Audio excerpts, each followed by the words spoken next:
What's my name, fool?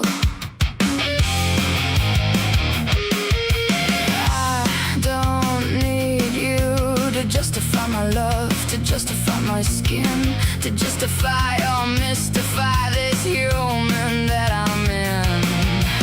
I don't need you to sanctify my purity or defend my security. I am invested in my surety.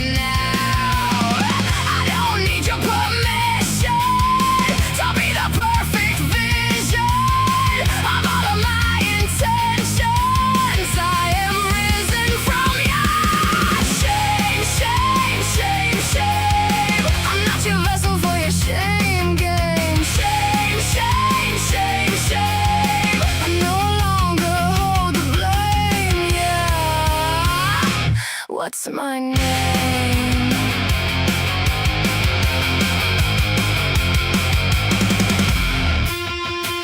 I came already.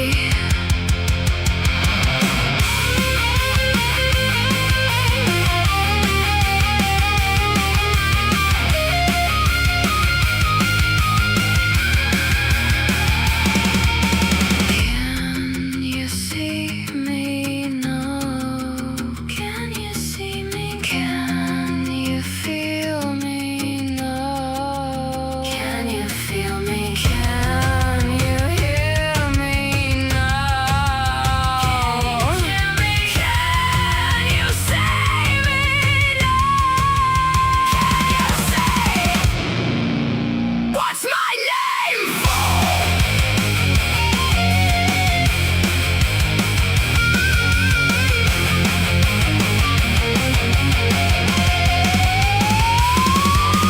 Shame, shame, shame, shame. I'm not your vessel for your shame game. Shame, shame, shame, shame. I no longer hold the blame, yeah.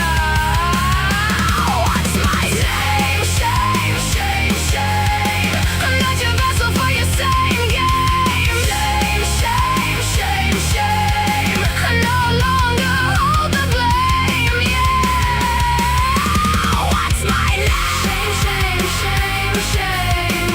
I'm not a victim of yours. Shame, shame, shame, shame. I'm not a target for yours. Shame, shame, shame, shame. I'm not a vessel for your shame. What's my name, fool?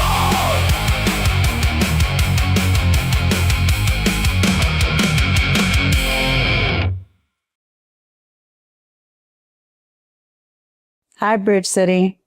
Are you ready for the sex talk? Happy Sunday and welcome to our NSFW series. This is your weekly touch point for community, connection, and conversation. Now, wherever you're joining us from, whether it be the live, or a local watch party, the global campus, or even catching this video on replay, we're truly glad you're here. Now, Bridge City's mission is simple. We're here to connect better, build better, and live better. And our values are clear. We're forward-thinking, people-centric, and life-affirming. And our why is at the heartbeat of it all. Everything we do revolves around the reality that people matter. This isn't a place for pretending certainty. It's a place for honest thinking, shared responsibility, and intentional connection. So if this is your first time here, welcome. You don't have to agree to everything, and you don't have to have it all figured out. You're here, and that's what matters. And of course, we hope this experience brings you back next week.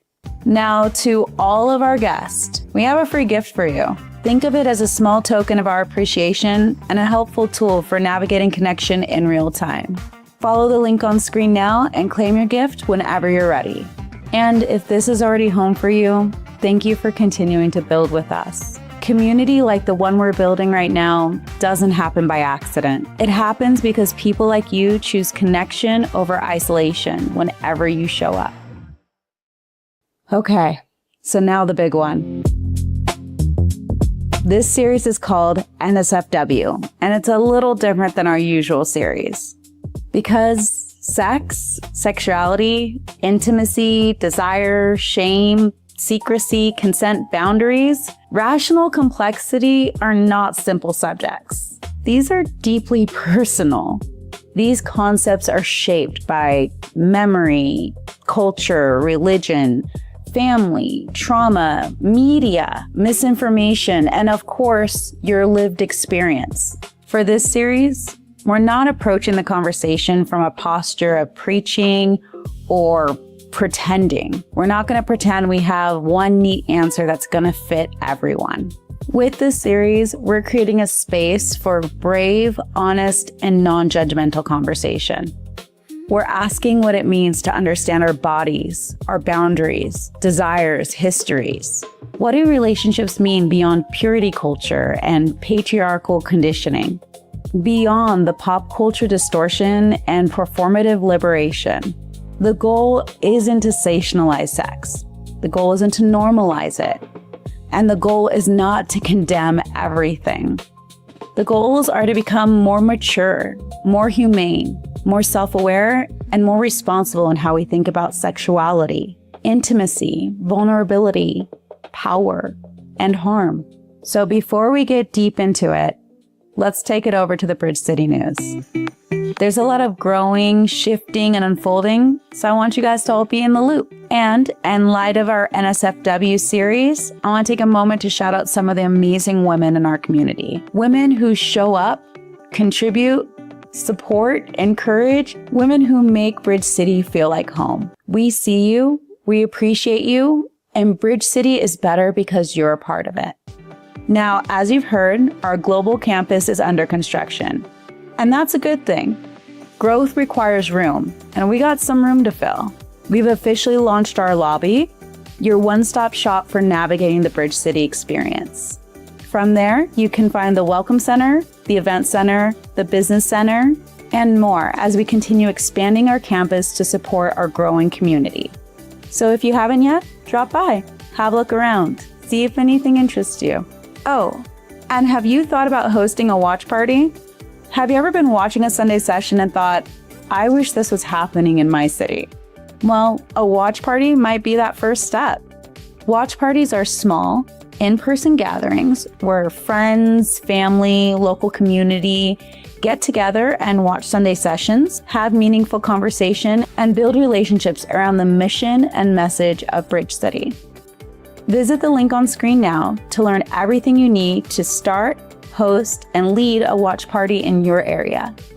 And don't think I forgot about our movie night. This month's feature will be Don't Look Up.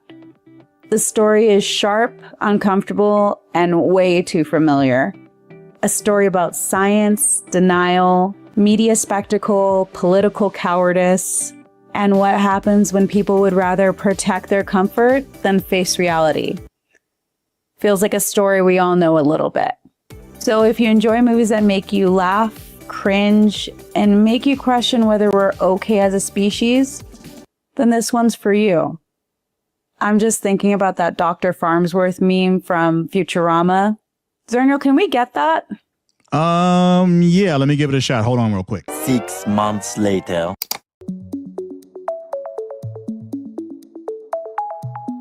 Be sure to check out the event details on the global campus, and we hope to see you there. Now, let's talk about my favorite part of the community, our clubs. This month, we've launched 2 new clubs, our book club and our conventions and festivals club. First, let's talk about our book club. Whether you're a lifelong reader or someone who's finally getting a chance to tackle the stack on your nightstand, pull up a chair. This isn't a club where everyone has to read the same book at the same time. Think of it as a shared library corner where you can show us what you're reading, swap thoughts, share big ideas, talk about wild plot twists, and pass along the quiet lines that stuck with you. And then there's our Conventions and Festivals Club. This is a space for people who love major social events. Music festivals, fandom conventions, seasonal celebrations, cultural gatherings, and unforgettable experiences. Share where you've been, what you loved, what you learned, and maybe even drop some memorable photos from your adventures. As the community grows, this can also become a space where we imagine and organize gatherings of our own. Keep eyes out for Bridge City conventions. So whether you're reading a book, planning a trip, attending a festival, or dreaming up the next Bridge City meetup, there's a place and space for you to connect. And I see you, new members. Since the start of the year, over 117 people have joined Bridge City, and we could not be more excited. We know joining a new community, especially online, can be overwhelming. That's why we've been intentionally building a campus experience that helps orientate you, connect you, and make it easier to understand all that Bridge City is becoming. So if you haven't already, visit the new member area, complete your next steps, introduce yourself, and start making the most out of your member experience in your new community. At Bridge City, membership matters. Every new connection is a small step to a better world. And are you ready to get involved? Visit our Teams page to explore the growing number of opportunities that help you do the work of community. As we move from conceptual to operational, we need volunteers who are ready to be the bridge so people can see the vision. Volunteering isn't just about helping your community look good. It's how we empower the community to actually do good. Every volunteer helps expand our capacity to support members, build relationships, host events, create resources, and mobilize around our mission in real time. Visit the link on screen to explore opportunities to get involved. And if you don't see something that fits, be sure to reach out to our team. Every second Tuesday of the month is Giving Tuesday at Bridge City. Now you all know how we do things here. We don't collect tithes, we don't collect dues, and we don't use guilt as a motivator. But this community is sustained by regular, intentional generosity by people who believe this vision is worth building. So Giving Tuesday is about funding the freedom. It helps us keep showing up every Sunday, expanding the global campus, supporting new members. It helps us create the type of community where people can choose association over isolation. Now, we can't offer you a mansion in the afterlife in exchange for your gift. But what we can offer is continued community, expanding resources, and the collective power to change the world in real time. So if this mission matters to you, visit the link on screen and help us keep building. Your generosity is making this possible. Thank you for building with us. So that's about everything for this week. If you haven't yet, this is a perfect opportunity to share the stream before the conversation really starts. Let's do the YouTube things. Be sure to hit that like button and subscribe to the channel. Oh, and once the stream is done, be sure to drop a comment below. As always, thank you for being the bridge. Now, Durante, take it away with today's conversation. Thank you so much, Ashley, and just team. Like that was an incredible opening segment, man. Like that. I don't know if y'all heard the new song. If you got here early enough to hear the new song, wow. And make sure you come back next week for an even more enhanced version of it. It's just going to be incredible, man. I love everything that's happening with this community. I love the team that we're building. I love our members. It's incredible. Listen, if this is your first time here, if this is your first time being a part of one of our Sunday sessions, we have a gift for you and we want to get it to you. So again, if this is your first time here, we have a gift to you, and that we have a gift for you. And that link is on the screen now. And it's just our way of saying, hey, thank you for being here. You could have been anywhere today. You could be in your bed. You might be in your bed right now, but you still chose to spend a little time with us. And so we just wanted to say thank you. So you go ahead, and you get your gift. And for everybody else, including those first-time guests, let us know where you're watching from as you're coming in. We already, Bob has already let us know that Starkville is fairly represented this morning, or this evening, or this afternoon, wherever you are, this weekend, just to be safe. Let us know where you're watching from as you're coming in today. Also, just a little good news: we're still holding. Actually, we just moved into the quarterfinals for the Entrepreneur Impact Competition. So thank you all for your support for that. And again, I just want to reinforce, Indiana's in the building, that tonight is movie night. And so if you've never joined us for movie night before, you got to get there tonight. Tonight we're watching Don't Look Up. Leonardo DiCaprio's in it. Tyler Perry's in it. I think Neil deGrasse Tyson makes a cameo. Hey, you want to see this? It feels really close to home. Colorado is in the building.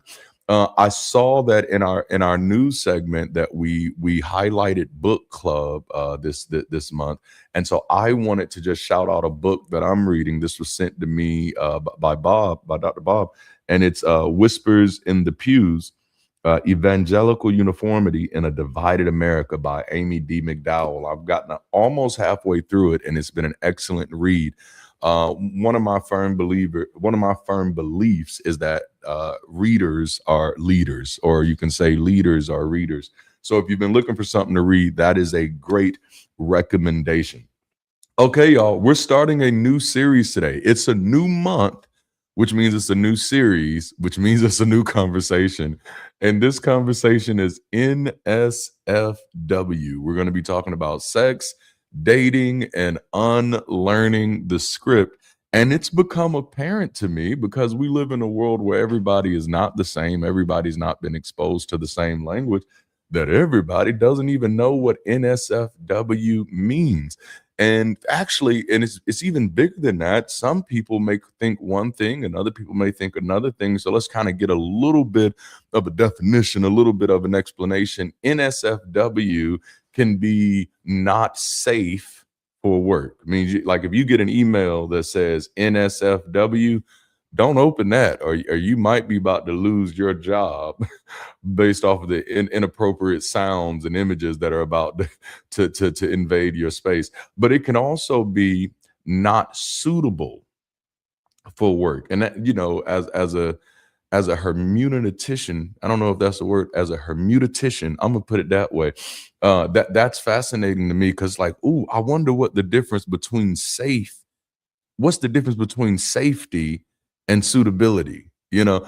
But then I saw another one as our head of community was doing her thing. Her background said not safe for weak minds. And I was like, oh, damn. So in all honesty, this conversation, this whole series, every weekend in the month of May, we're going to be talking about things that are not safe or not suitable for work, but also not maybe suitable for weak minds, however you want to define it. So I want to give you a little bit of information as we move forward. The objective of the NSFW series is to create a brave, honest, non-judgmental conversation space where people can examine sex, sexuality, intimacy, desire, shame, secrecy, consent, boundaries, and relational complexity beyond purity culture, patriarchal conditioning, religious guilt, pop culture distortion, and performative liberation. All right. Rather than preaching a fixed sexual ethic, all right, that's what we're going to avoid here. This series invites participants to think critically, speak carefully, listen compassionately, and explore how sexual norms shape identity, relationships, power, vulnerability, and harm. The goal is not to sensationalize sex. It's not to normalize everything, nor is it to condemn everything, but it's to help people develop more mature, humane, self-aware, and responsible ways of understanding their bodies, their boundaries, their desires, their histories, and their relationships. So this is going to be a 4-week moderated conversation series designed to explore the deeply personal, socially complicated, and often shame-loaded realities of human sexuality. Because sex is never just about sex, each week we're going to examine a different layer of the conversation. The stories we inherited, the secrecy we normalize, the boundaries we blur, and the shame we weaponize. This series is going to be drawing from lived experience, social science, post-religious reflection, cultural commentary, and secular humanist ethics to ask better questions about sexual life beyond superstition. This series intentionally shifts away from a traditional teaching format. My role as the host in this is not primarily preacher, lecturer, or moral authority. No, let's get rid of all of that from day one. My goal is to be a moderator, a witness, and a social commentator. The emphasis is on opening space, guiding reflection, naming harm, reducing shame, and inviting people into more honest conversation. I hope y'all are ready for this. At its heart, NSFW asks, what would it look like to talk about sex? Let's talk about sex, baby. What would it look like to talk about sex? Let's talk about you and me. What would it look like to talk about sex in a way that is honest without being reckless, vulnerable without being invasive, liberated, without being predatory, and moral without being moralistic? All right. So week one's objective is to examine how people learn about sex from three powerful but often unreliable teachers. Purity culture, pornography, and pop culture. Okay. This weekend, we're exploring how these sources shape expectations, shame, performance, desire, body image, consent, and sexual self-understanding. Now, this is a conversation that we are having together. If you do me a favor, go ahead and type that in the chat. This is a conversation that we're having together. I'm going to be resisting the urge throughout this whole series. I'm going to be resisting the urge to teach, to preach, to monologue, other than the introductory monologue that I just did to set the pace. No, this is a conversation that we're going to be having together. My aim is to prioritize interaction over instruction and shared experience over expertise. So hear me clearly. This series only works if you're showing up to share, okay? This series only makes sense if you're showing up to share. Like if you got to be here to participate.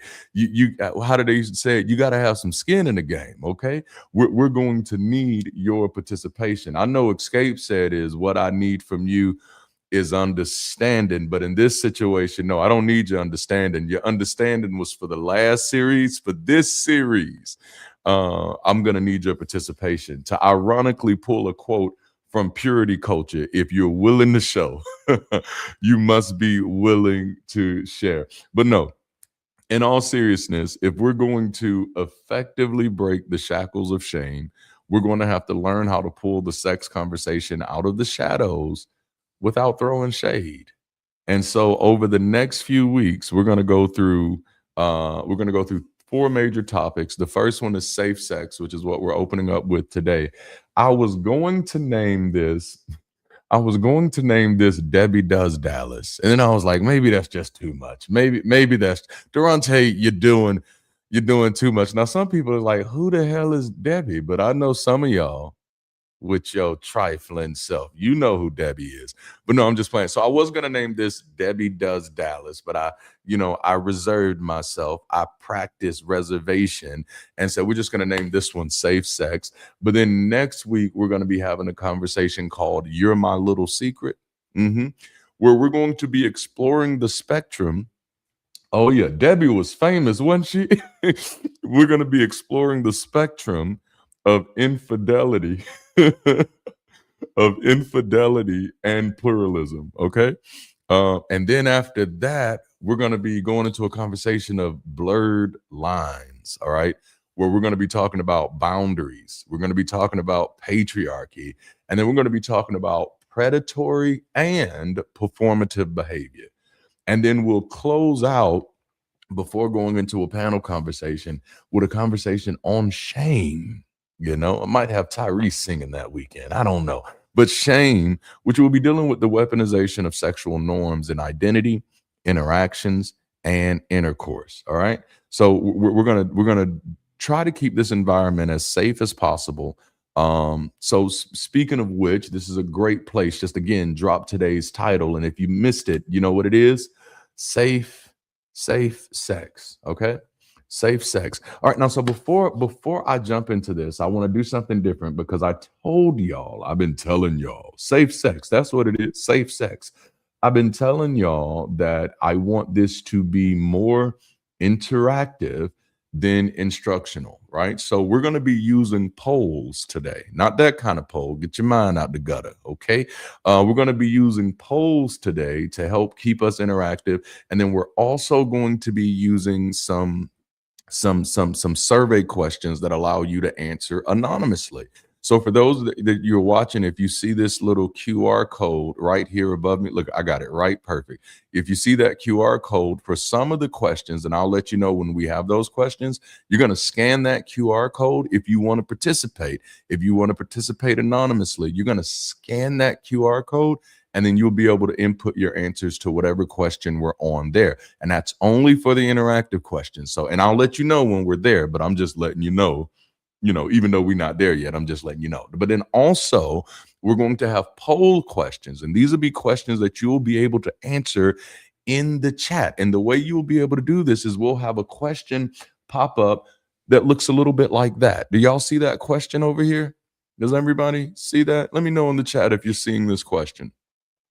If you see this question in the chat, this is what our poll questions are going to look like. And we're going to be running this throughout the entire series. So go ahead and get your fingers all loosey-goosey and get ready for this. Hips, lips, and fingertips, as they say. So, all right, this is where you're going to put your, this is where you're going to interact with the polls. And this is a test poll, but let's see if we get how it works. So if the way you answer the polls is whichever number corresponds with your answer, see, some of y'all getting it already. Whichever number corresponds with your answer, that's what you type in. So the question is, do you understand how this works? Right now, we have 100% of people who understands.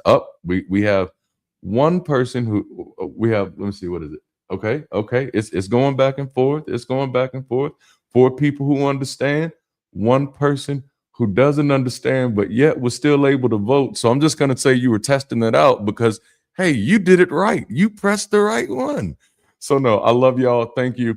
All right. So that's how that's going to work. Okay. So we're going to be doing this. So y'all got it. I haven't scared you off yet. Have I?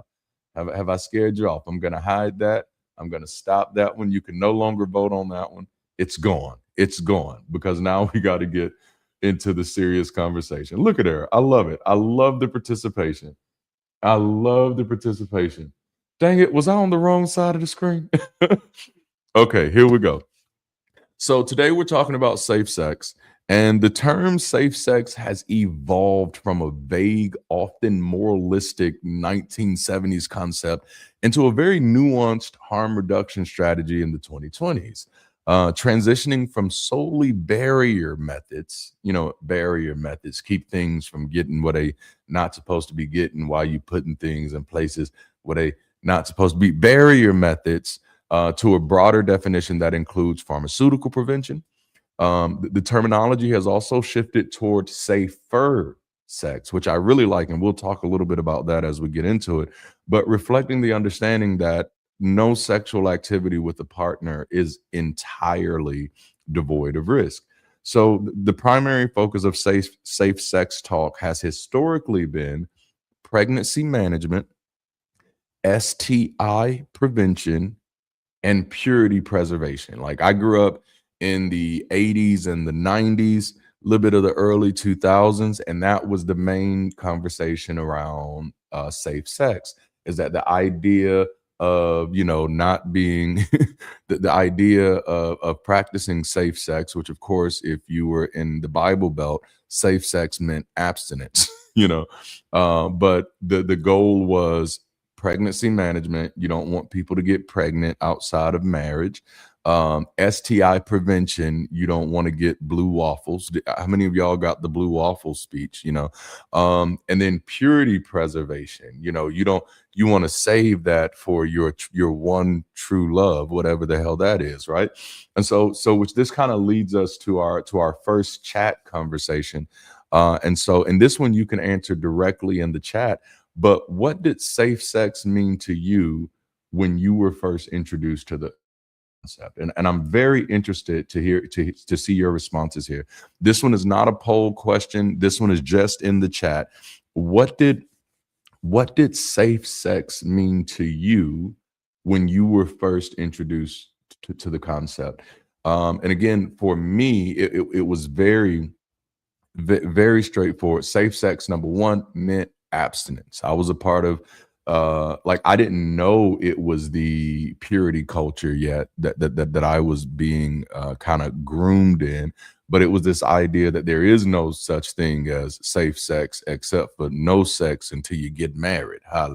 Jalapeno. But then wearing condoms, wearing condoms, birth control, some of these things come in there. And again, all of those are with those that pregnancy management, which was such a big thing. Now I remember. Now I'm just I got to get naked first before other people feel comfortable. But that actually makes other people uncomfortable. Okay, let me stop. All right, so I'll be a little transparent here. Like I was sexually active at a very, very, very young age, and then of course I got saved, and so I was trying to live right, live right, and it was very hard to live right. But there was only one person who ever got through to me that made me want to reconsider my sexual activities. And it had nothing to do with pregnancy management. It had nothing to do with STI prevention or purity preservation. This kind of expanded the definition of safe sex for me. He said, listen, bruh, and this was an older minister. He's one of my first mentors. But he said, he says, I have 5 kids and none of them can look at me in my face and call me daddy. And I was like, ooh, I don't want that. That made me want to change the way that I approach the situation. Infection, pregnancy prevention. I see that. Simple. It was simple. No explanations. Don't bring no babies in my house. It went so deep that I got prayed over to break a generational curse of teen pregnancy, and I wasn't even having sex. LOL. Tell me how that works. You see, and this is why this conversation is so valuable. Let's see, abstinence or at least condoms when I went into puberty, but then in late 10 years, purity culture struck. Condoms are cheaper than diapers. I do remember hearing that. What you say? And so, man, so we're getting somewhere. I'm loving the fact that y'all are so interactive because that makes this work. You and your partner get tested before, yes, and that was like some of the more healthier talk, which with the dawn of talk show and reality television featuring shows like 16 and Pregnant, it elevated the economic responsibility aspect of the conversation. And that's what we're kind of hearing a little bit now. And that's what you hear where we're moving from pregnancy management. We're moving from just, hey, save yourself for the perfect person because you owe them your sexual experience for whatever reason. It moves beyond that into, hey, babies is expensive, and life is hard, And so when with shows like 16 and Pregnant, like people, it really elevated the economic responsibility aspect of the conversation. And this was a surprisingly necessary pivot to shift the conversation out of the hands of the moral majority into the hearts of public opinion. Because, and this is just from my viewpoint, for so long, the sex talk was governed by faith-based thinkers. It was governed by what was called the moral majority at the time. These are the people who had all of the good talks about, sex and how you shouldn't be doing it. These were the people who came up with the promise rings, which were creepy. Okay, I just want to be the first one to say it. It was creepy. Promise rings were creepy. But these were also the people who were leading all of these teen pregnancy programs where they'd march out these young girls who had gotten pregnant while teenagers and took them to schools almost like as like scared unpregnant type of thing. It's like scared abstinent. Is that like, you know what I'm saying? It was like they were trying to scare these kids abstinence by bringing some poor 17-year-old up who, had a child at 16, and now she gets to tell you how bad, life is or whatever. And at the end of it, they say, no, and this is why you owe your dad your virginity. And it's just like, whoa. But that is what happens when you let the conversation stay in the hands of the people who are following the Bronze Age manual. You're going to get Bronze Age advice, it was pretty bad. It was those things were embarrassing. I always felt bad for the young ladies, and it was very interesting because they never trotted out the young men that way, which is how you knew it was coming from the moral majority, the church world, because in the church world, that's often how it works. Two people have a baby, one person can show that they're having a baby, so that's the only person who bears the sin of, bears the stain of the sin. But when 16 and pregnant, which I'm not a fan of the show, not a fan. I'm talking about this from a sociological perspective. When 16 and pregnant came out and had all of those spinoffs and teen moms, it yanked the conversation out of the hands of the moral majority and put it right back into the hearts of public opinion. Okay? Because 16 and pregnant acted as a form of cultural sex education that contributed to a significant decline in U.S. teen birth rates by highlighting the harsh realities, economic responsibility of teen parenthood, prompting increased public media and online discussion about contraception and sexual consequences. The show helped spark a decline in teen pregnancies and boosted interest in information about contraception, providing an alternative to traditional and often ineffective abstinence-only programs. Because a lot of those abstinence-only programs focused on what? What you owe your husband and what you owe God. It had nothing to do with, what you owe yourself. I'm gonna get out of preacher mode. But that was just too good to no. A lot of the old safe sex talk, a lot of the old abstinence talk was solely based on what you owe your parents, what you owe your oh no, yeah, damn. It's what you owe your parents, it's what you owe your future partner, and it's what you owe God. It was rarely based in what you owe yourself. And then you had to watch those shows, especially if you were a young person and you're like, oh, that is not glamorous at all. And fuck what I owe my parents. I'm sorry, I'm not supposed to be cussing on Sundays, but forget what I owe them. I need I need to make better decisions for my life, or I need to make different decisions for my life. And so then for the first time, people were able to approach to be able to add the economic aspect into the safe sex conversation. Now, over the past few years, I like that. Abstinence is safe, self-hate. I ain't mad at it. Over the past few years, social educators of various cultural backgrounds have been pushing to expand the conversation of safe sex into emotional maturity, experiential autonomy, and expressed consent. All right. So, and that's actually where I kind of live when I think about safe sex. Now, I think about emotional maturity. I think about experiential autonomy, like I don't have any control over anybody else's experience. And I also think about express consent. So instead of just latex and labs, safe sex, or at least the conversation of safe sex, has evolved into the realm of emotional and psychological safety. Okay, so with that, this leads me to my next chat question, and this is one that you're going to answer in the chat. We're just getting the wheels primed a little bit, so this is one you're going to answer in the chat. What does safe sex mean to you now? Now we talked about, we started with how was safe sex introduced to you? What did it mean to you when it was introduced to you? As a person who has now experienced life, and we all know that life be lifing, what does safe sex mean to you now? And I want you to think about that, not just about protecting your body, not just about, not having babies, but I'm talking about what does safety mean to you now? All right. Is safety is safety just that I don't get sick?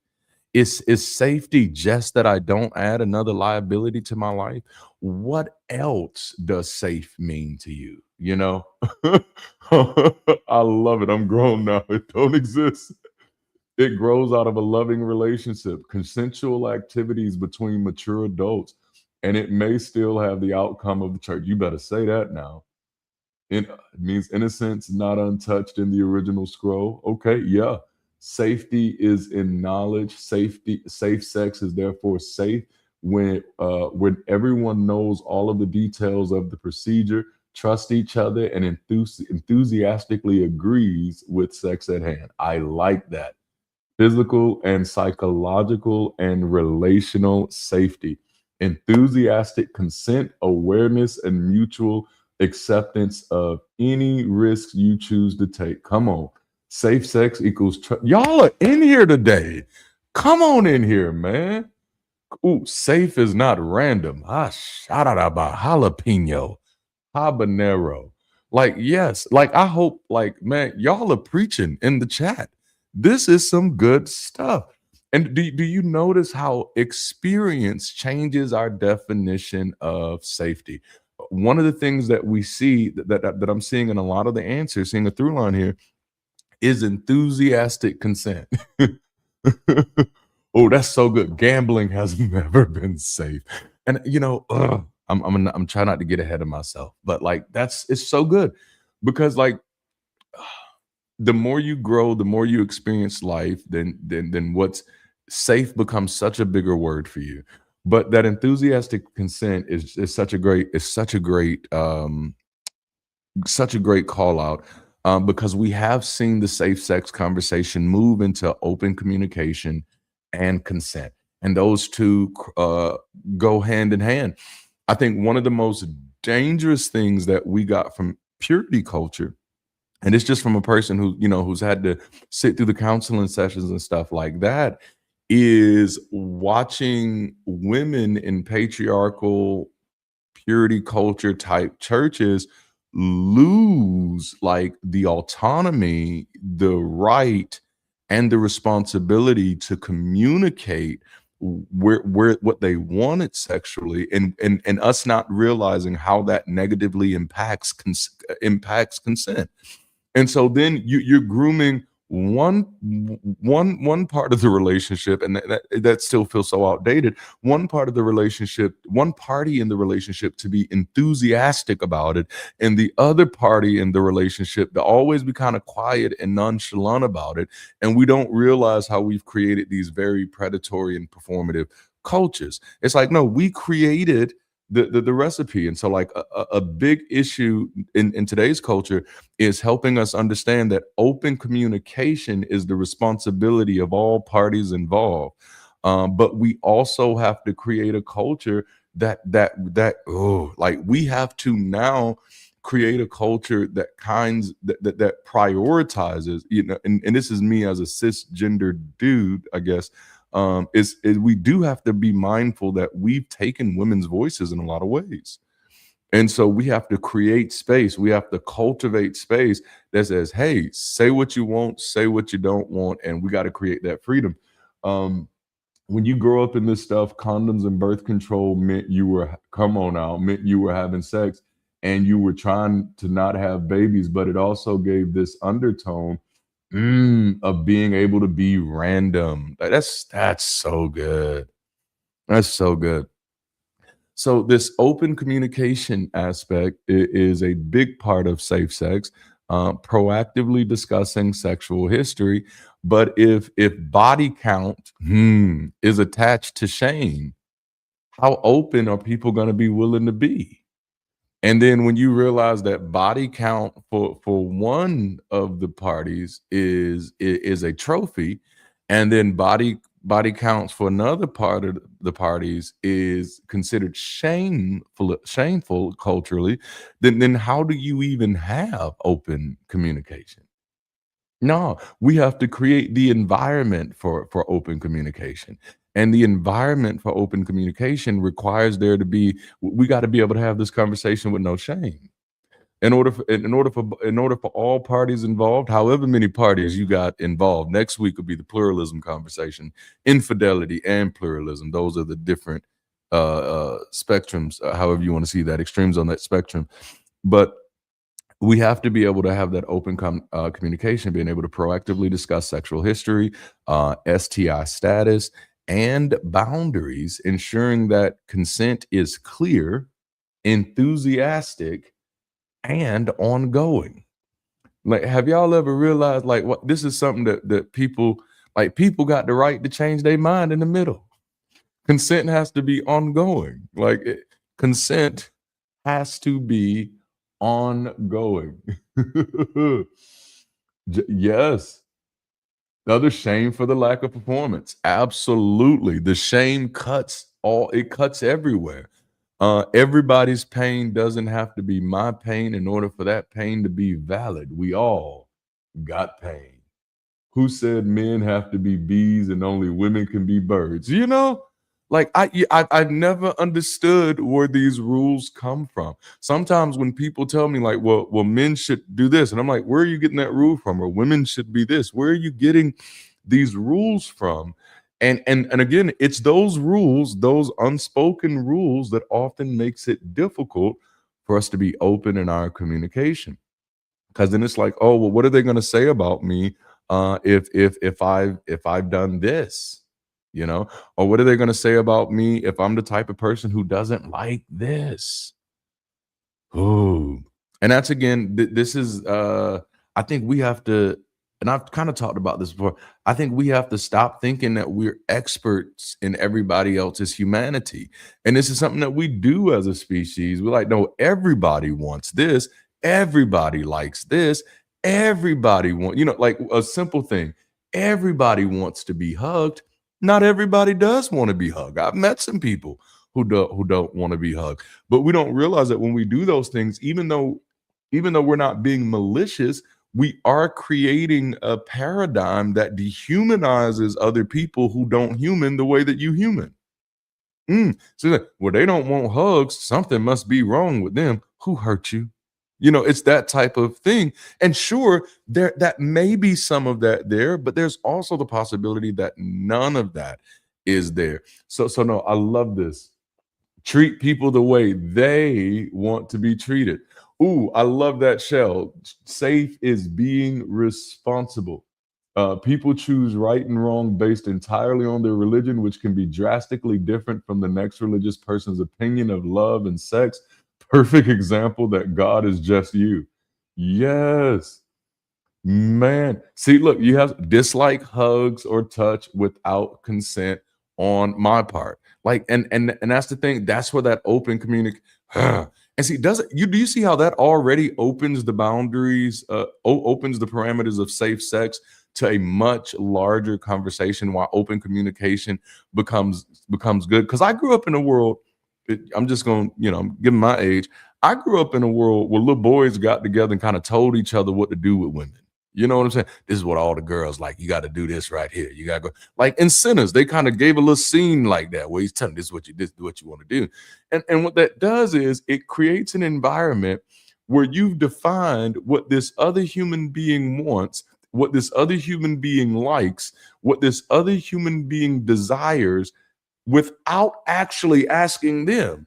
And of course, the whole idea is because I want to show up and be the person with all the answers. I want to show up and be the person who's experienced and smooth.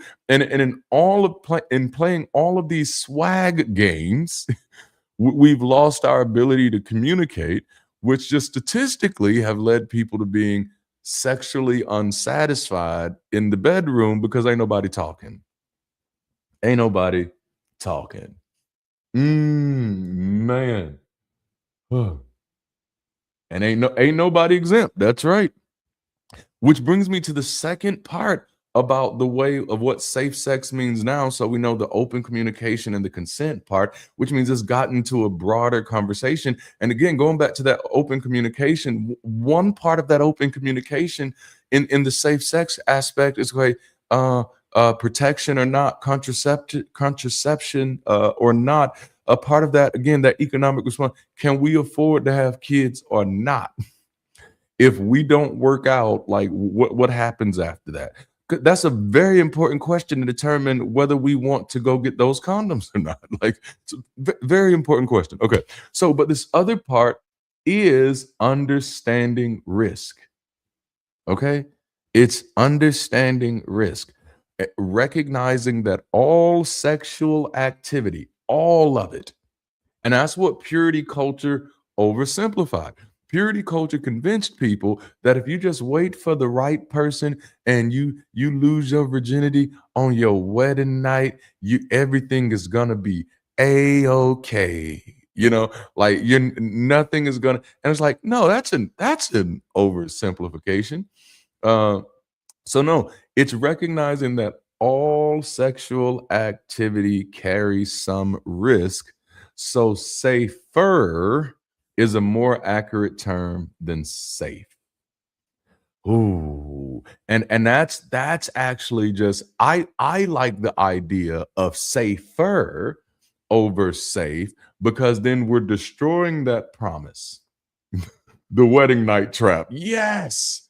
We're destroying that promise. We're getting that for lack of better words, that childish, that immature, that superstitious promise that there is a way for me to do this that guarantees that I won't get hurt.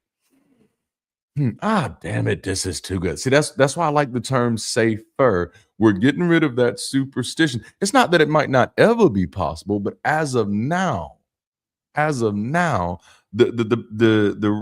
parameters of our ignorance are still significant enough where there is no way to engage this and guarantee that there's not going to be any disappointment.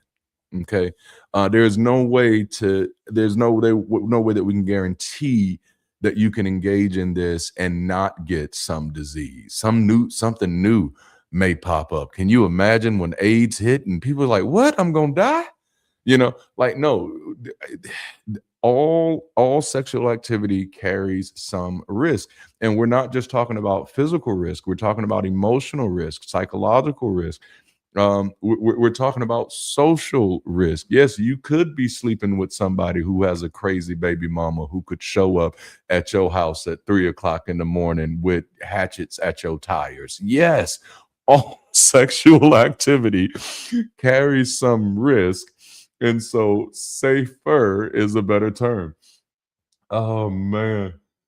Risk is never impossible in relationships. That belongs on a t-shirt. Risk is never impossible in relationships. However, we can take steps to mitigate that and make it safe enough to where we're comfortable with it. Absolutely. All right. So week one is our foundation conversation, right? Before talking about infidelity, before talking about boundaries, secrecy, or shame, we start with formation. Most people did not receive a healthy, nuanced, age-appropriate, emotionally intelligent sexual education. Instead, they learned through fear, they learned through silence, they learned through sermons, jokes, music videos, yes, porn, yes, locker rooms, yes, church teachings. I didn't really trust those. Gossip, trauma, and a whole lot of trial and error, So this week, our goal is to unpack the competing sexual scripts that people inherit, which leads us to our first real poll question of the day. And I'm going to get this poll activated. It is on the screen as we speak. And y'all already demonstrated that y'all know how this works. So y'all get to jumping in there when you can. Which culture most impacted your introduction to sex? All right. Was it purity culture? That's the first one. Was it porn culture? That's the second one. Was it pop culture? You know, Miss Jackson, if you're nasty. Or was it all three equally? Okay. When you look back over your life, which of these cultures most impacted your introduction to sex? And I'm gonna come back over here and watch the chat too, because I want to see as this jumped in. Was it purity culture? Was it porn culture? Was it pop culture? I'm seeing quite a few people. It's like, oh, it's all three of them. It was, which shows the hodgepodge of information that we kind of live in. Isn't it wild that you can live in a society where you are simultaneously impacted by purity culture and porn culture? Like that's amazing to me. Like just both of them at the same time. At the same time. I see this. I see so and it looks like it's tied between at this moment, it's tied between purity culture and all three. Oh, nope, all three just took the lead again. All three just took the lead. An unhealthy obsession of biology, learn the mechanics of decades before before ever engaging. Fire and ice. None of the above. Oh my goodness. I should have did a survey question for this so we can get some extra answers. If you don't mind sharing, please share in the chat. Oh man. All right. So purity culture and all of the above are lined back up, or they're back in it. But it shows you how diverse our experiences are when we're being introduced to this, right? So you can see for some, it was porn culture. Like, no, this is the thing that's leading me. Another none of the above. Okay, I'm gonna want to see those alternative answers in here. You know how I say alternative facts? I'm gonna want to see those alternative answers in the chat if you're comfortable sharing. If not, I might have to just make up another way. I might have to add this question to the other poll. This is so good.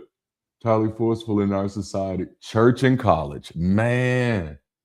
Yeah, church was like the lock-ins were something serious, bro. Like I don't know why parents were letting their kids go to church lock-ins. I'm like, do you not know what goes down at a church lock-in? It goes down in the lock-ins. It's like that. It's like that. Oh my goodness. Okay, see, that's amazing. All right, and so purity culture often teaches, and you let me know if this hit. They say a hit dog a holla. Purity culture often teaches that sex is dangerous, dirty, and identity defining, unless sanctioned by marriage. We got more all of the above, unless sanctioned by marriage. That was actually one of my biggest concerns after I started deconverting, especially as a person who was studying social sciences at the time, is that, we've actually, in many communities, effectively reduced marriage to the legal right to have sex. So many people who are getting married are only getting married to have sex with no inclination of anything partnership related. You know, I just wanted to be able to have sex. And that's what purity culture does. It teaches that sex is dangerous, it is dirty, and it is identity defining unless it is sanctioned by marriage. Man, summer camps? Hell yeah, them summer camps, man.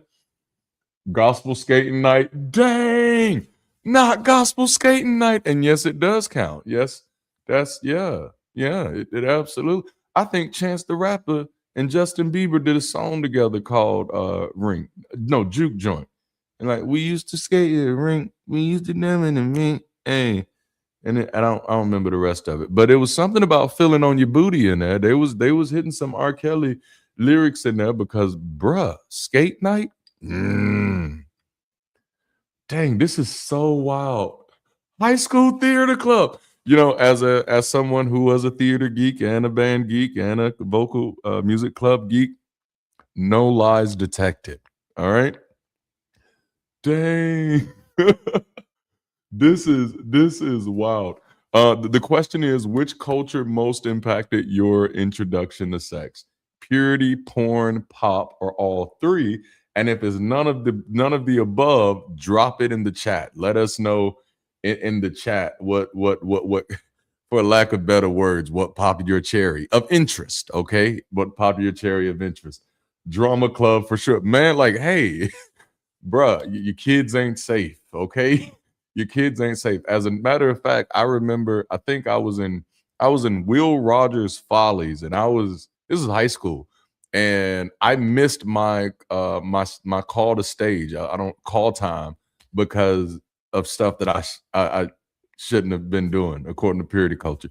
But missed my call time, and oh my goodness, this one time at band camp. The poll is on the screen. To answer it, you just put in your number, the number that corresponds with the answer that you see. All right, so the purity culture aspect. How many of you identified, for those of you that were impacted by purity culture, and that seems to be quite a few. That seems to be quite a few, because we got 42% for purity culture alone, and then 42% with all three, all of the above. So like, oh dang, and purity culture just hit again. Come on now. For purity culture, how much of that made you feel that your sexual interest or your sexual identity was dirty or dangerous? Because like this was definitely a big issue, especially among young men in more charismatic circles. Like you couldn't even play with yourself without feeling like you done broke God's heart. Like, you look at that, you touching yourself and just breaking God's heart, which does make God a little weird. I mean, yeesh, that's a little. Number one, why you looking? What you doing in my room? Sitting up in my room. Like, well, why are you here? Thank you. Purity culture, they made a movie about my life. Oh, snap. Through camp experiences where my parents weren't. Wow. Purity culture impacted my awareness of just how gay I actually was. I got married and had kids and everything, which locked us both into a super unhealthy relationship. Yes, I've seen a lot of that. And yes, Elaine, God is definitely the first peeping Tom. Like, I mean, y'all remember, and like, I'm not trying to go into my little anti-God mode, but he kicked people out because they didn't like his naked garden parties. Okay. Like y'all say that he kicked them out because they ate the fruit. No, he kicked them out because they put clothes on. And he's like, this is a naked garden party. Everybody in here has to be naked. Okay, I'm gonna stop tripping. So that purity culture definitely leads to a lot of things. Like I don't know how many of you are like into like stuff like Law and Order, SVU, just that type of level of criminal science or whatnot. But you will be surprised at how many SVU level crimes are committed in links to purity culture ideology. That's not in my notes. It's just something I wanted to wanted to put out there. He kicked them out because they could judge him morally. Yes, it's naked garden parties. And apparently Jesus also liked his naked garden parties, because it was when he was at the Garden of Gethsemane when they saw the young man running out naked. But everybody want to skip that over. I mean, at that moment, that's when Jesus really is his daddy's boy. Okay, I'm gonna stop. So purity culture, that's what we're supposed to be talking about, which it looks like purity culture has jumped into the lead now. It attaches these ideas that your sexual identity is dangerous, is dirty, or that anything that you do sexually is identity defining. So if you touch yourself, this defines your identity. If you like people of the same sex, this defines your identity. If you like to do different things, sexually, like fellatio, or cunnilingus, or is there a scientific word for anal? Like, I don't know. Like, if there is, I haven't heard it, but all of these other different things. If you are interested in multiple partners, something is wrong with you. Yeah. Purity culture attaches all of these moralistic framings to things that you haven't even got. Buttalingus. I am. Oh my goodness. You weren't supposed to type that. You're not supposed to type that. I'm done. How do you come back from that? Oh, snap. Analingus? Yeah, that's. Hoy. Oh, okay. Yeah, yeah. This is, okay. Google for the win. Google for the win. That's, see, when I was growing up, it was just called butt stuff. Like that's what I've heard it in movies and stuff like that. Oh man. But like you have entire see, these are real tears, y'all. These are real tears. You have entire generations of people who don't know how to feel about themselves or who have locked themselves into a script they inherited because their identity is so much defined. I'm not looking at the chat anymore. I'm not. I set myself up for this. I said this was not safe for work, and like, yikes! I'm supposed to be at work right now, man. So let me move on from purity culture. Blue Oyster Club. Oh my goodness. Porn often teaches, not necessarily teaches, but we often learn from porn that sex is performative, consumptive, exaggerated, and detached from emotional complexity. And there is some emotional complexity there. And okay, this one, like, there is a performative aspect to sex, right? Like there is a performative aspect, but that's one of those places where we're not having the open communication. Dang, this is good. It's hard for me to bounce back from the chat. And then, of course, pop culture just gives these entirely contradictory messages. Be desirable, but not too sexual. Be experienced, but don't be ran through. Be liberated, but still be marketable now. Be masculine, be feminine, be submissive, be dominant, be hot, be available, be mysterious, and be in control and try to do all of this at once. Yeah. Oh, I like that. It's a mutual performance. Look at the courtship dances. That is what they're. Which I've gone to some of the like the debutante balls and stuff, and I thought they were weird when I was growing up. I didn't get it, but that's because I grew up as a poor kid. We didn't do the courtship dances. We played hide and go get it. Or house. How many of y'all played house growing up? Badass kids. I know you did. I know you played house. What was hide and go? This should have been a survey question. What was hide and go get it called when you were growing up? What was hide and go get it called in your neighborhood? Did you have a hide and go get it in your neighborhood? Was that a game that y'all frequented? It's like hide and seek, but not, you know? Okay. And so birds do the same thing. Oh, they do. Yeah, I played some house now. House was I think quite a few of us have gotten some whoopings over house. All right. You go into some people's stories and you're gonna you're gonna learn some things. 5 minutes in the closet. That's right. Yeah. What, 7 minutes in heaven? Spin the bottle. Truth or dare has gotten me into quite a few quite a few situations that I was trying to get in. You know, the church bus. Like, oh man, like, the stories I have to tell about the church bus. The stories I have to tell about the church bus. Hide and go get it was still around in the mid 2010s. Hey, that's a real one right there. Oh, snap. Oh. There was a signal. That is so funny. Oh, snap. But hey, the lock-ins I went to. Okay, so now we're to our first interactive question, and we're gonna put this on the screen for you. And this is, what did purity culture, porn, or pop culture teach you that you now question? And for this one, we're gonna do a little different. I'm gonna take my poll off the screen, and we're gonna stop that one. Yoink. And I'm going to hide it for now because I want to share my screen. And this is, we already got some people answering. Dang, I was not expecting that. But what did purity culture, porn, or pop culture teach you that you now question? And this is going to take some thinking. This is going to take some thought. But if you would like to answer this question anonymously, you can do so by visiting the link or the QR code on the screen. And let me come over here.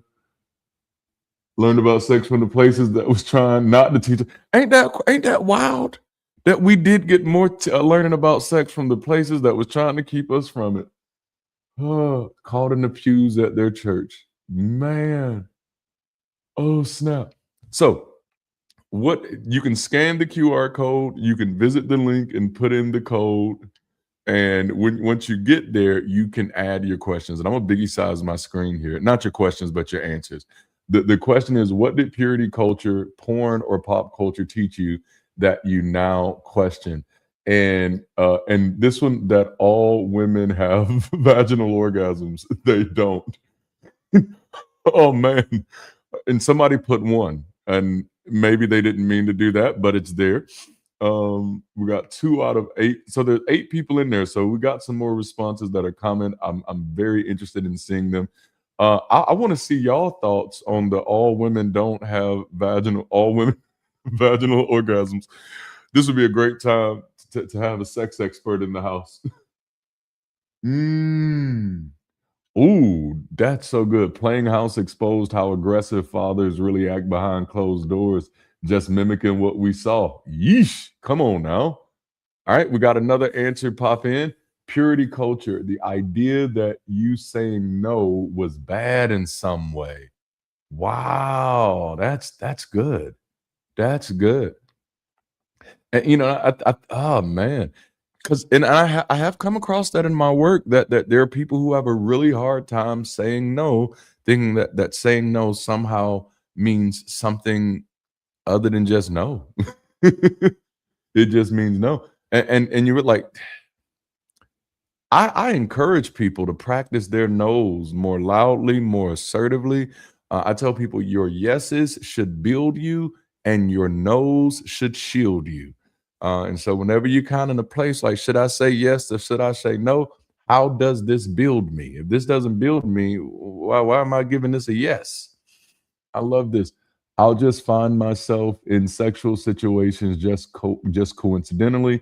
That's weird. That was the majority of my younger life, and I was a big boy, so it was really weird that I was always finding myself in sexual predicaments. I'm like, how this just happen? Well, look at us both just here. Now let me stop. But I've deconstructed a lot, but now really unraveling what makes me so codependent, which is taught all over pop culture. Oh my goodness, you are so right there. And that doesn't just impact our sexual relationships. I think that impacts all of our relationships. Like I used to be really, really loud and angry when I'm upset, like that type of person. And I had to, like, if my heart was broken, like I had to go down on bended knee. I had to do like the whole tantrum. No, why are you doing this? And then one day, like I asked myself, like, dude, why are you doing all of this? And it was like there's a still small voice in my head. It was like, because I'm supposed to. You've seen the movies.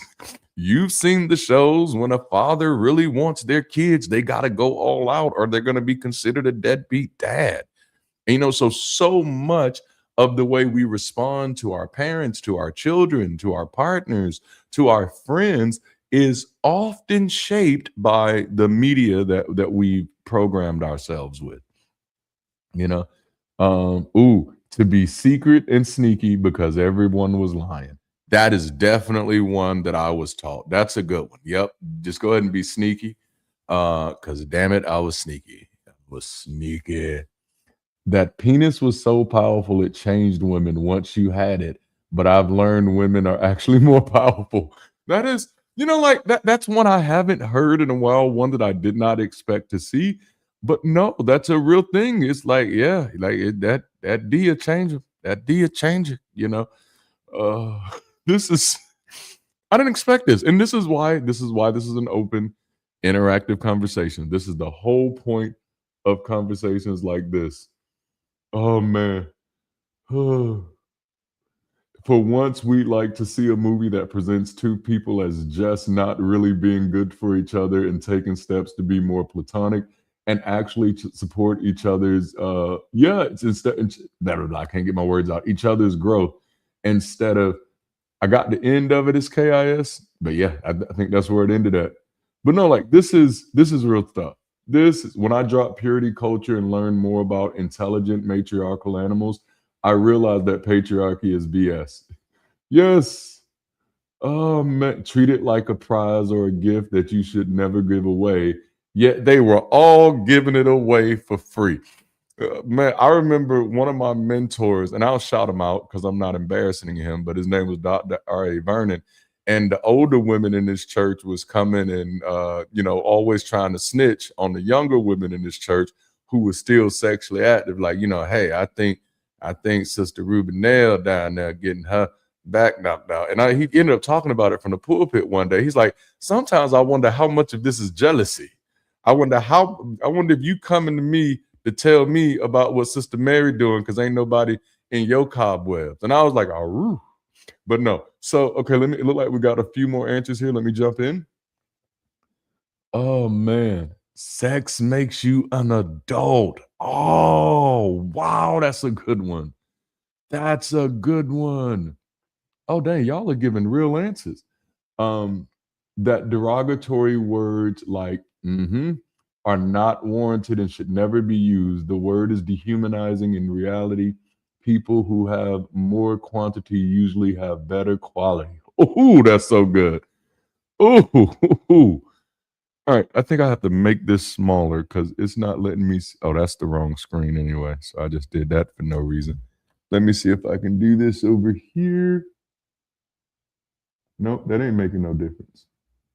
Oh, man. Oh, well, number one, because that's not where I control this at. I control it over here. All right, let me scroll down. Perfect.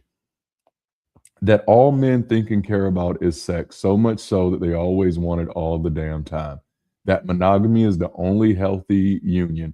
Polyamory is also healthy when all adults involved agree. And that becomes the real thing. What I now question, if I was answering this, is I question the idea that there's just one way to do relationships and that anybody has like a monopoly on that one way. I think relationships should be, stop telling Sister Mary doing her thing, let her get her back blown out every now and then. That's what she wanted, but no, like I begin to realize like, no, like relationships should be determined by the people in those relationships, not by the opinions of the people outside of those relationships, outside of extremes. And of course, I have to say that, because there's some stuff out there. There's some stuff out there. All right, so we're going to move on a little bit. We're going to come back because we got a few more questions to get through today.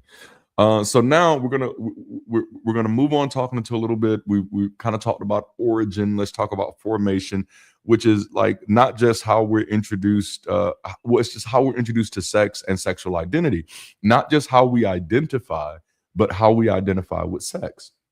So sexual exposure is when you encounter sexual content, sexual language. Oh, I got to make this small again. Encounter sexual content, sexual language, bodies, rules, images, jokes, warnings, or experiences. Like I can remember coming across my granny's porn, and I'm like, "What is Granny doing with porn?" The first porn I saw was in my granny's room. That's weird. That's weird. But like, so sexual exposure is when you encounter these things, but sexual formation is how those encounters shape your expectations, how they shape your shame, how they shape your identity, your boundaries, your consent, your desire, and sense of responsibility. So I said, go Granny. Some of us ain't got no boundaries. A person can be sexually exposed, and I think this is a really good line here. A person can be sexually exposed and still sexually undereducated. and I think I think that's a line I could have benefited from growing up, that it is possible to be sexually exposed and still sexually undereducated. Watch this. It's possible to be sexually experienced and still sexually undereducated. They can know the language, they can know the positions, they can look up all the Kama Sutra that they want to, they can know the jokes, the fantasies, the taboos, but still not know how to communicate, how to consent, how to set boundaries, how to honor another person's body, or how to understand their own. And boundaries is such a hard thing for so many people, because some of us ain't got none. Don't know how to set boundaries, don't know what's too far against us, because we're always prioritizing other people's status. This is, real thing. But so the thing is how to sex education was so much about, how not to get this, that it didn't focus on how to communicate, how to consent, how to set boundaries, how to honor another person's body, and how to understand your own. So I'm going to pull up another poll question. This is a poll question. That means this one where you can answer in the chat with your number. You can answer in the chat with your number. But this one is, where did you first learn what sex was? And again, you can answer in the chat with your number. And we got a few options. The options, did you first learn what sex was through guided teaching?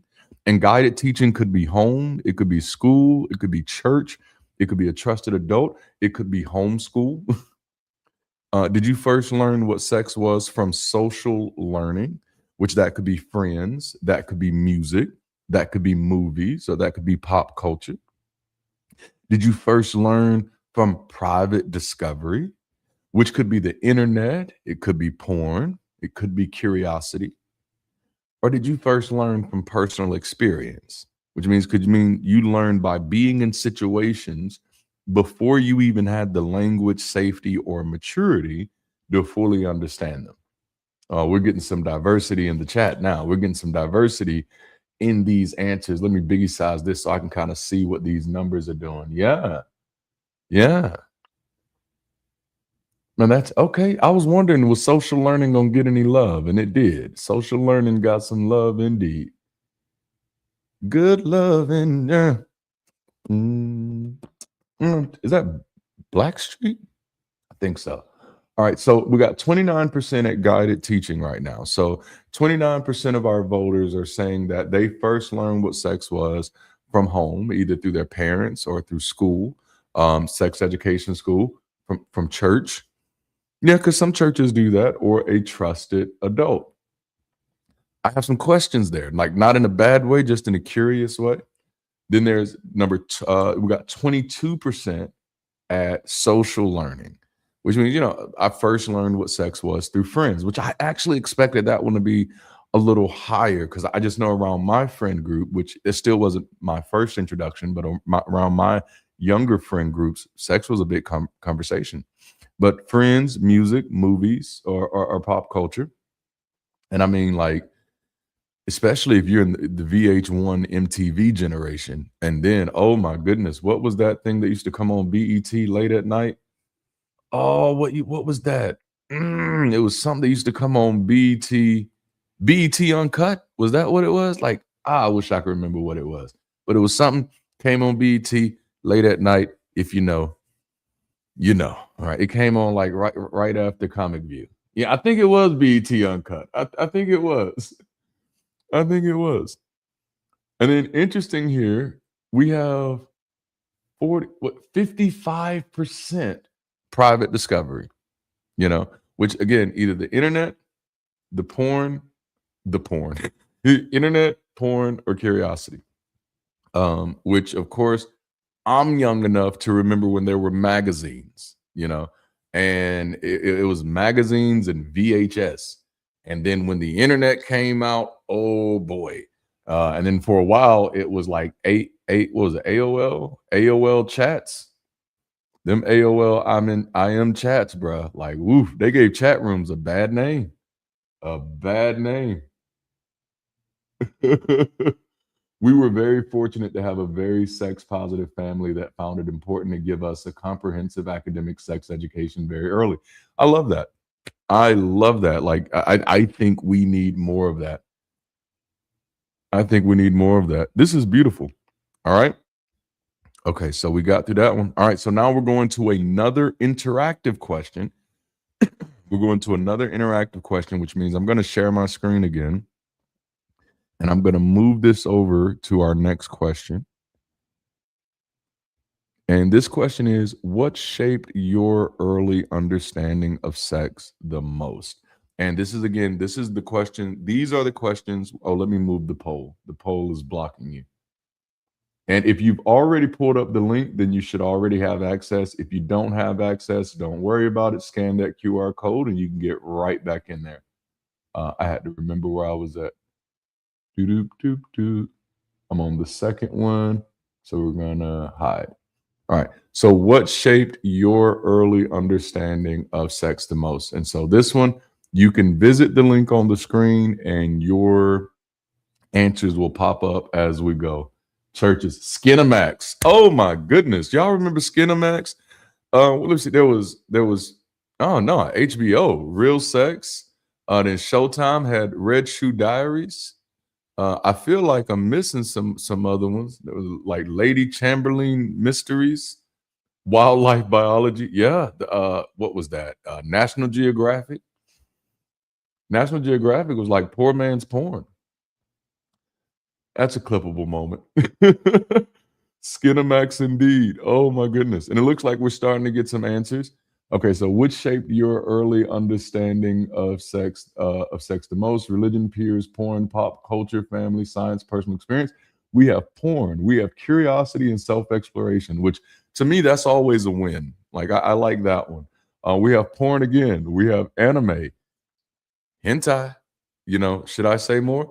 But no, anime like has always, like as far as I've seen, and I don't know, maybe I'm just biased to the more sexually charged ones, but anime has always seemed just very sexually charged to me. Like I loved like Voltron, Sailor Moon, Gundam Warriors, something like that. Dang it, I wish I could remember them. They're way back in the day. But then even up to like Dragon Ball Z, which I know some people say it's not anime. I still count it as anime. But you got people like Bulma and Chi-Chi, and it's like, oh, they're drawing these people in a certain way now. Abuse, family silence, religion, personal research. Wow. Like, and that's another one. That's another one. The abuse aspect, the silence aspect, the being introduced to things before you're ready to be introduced. All of the above. Big booty red bones on the interwebs. Lord. I did not expect that. I didn't. See, this is why I don't know if we could be doing these interactive chats anymore, because y'all are wilding. But no, this is good. And it looks like we have a few more people that are gonna put in. I had family members come in and I missed out on the anime stuff, but yeah, it's pretty heavy. It's pretty heavy. I did say it was not safe for work. I did say it. And so while we're getting a few more answers in, we can talk a little bit about distortion, about how does sex and sexual identity shift from something natural to something sacred. And this was like a question for my own personal crying at big booty red bones, bro. Like that, look, like real tears, man. That should be a song though. Big booty red bones. What was that? No, I found you, Miss New Booty. I remember that one. Okay. But just and while some more answers are coming in, religion, yes, the altar.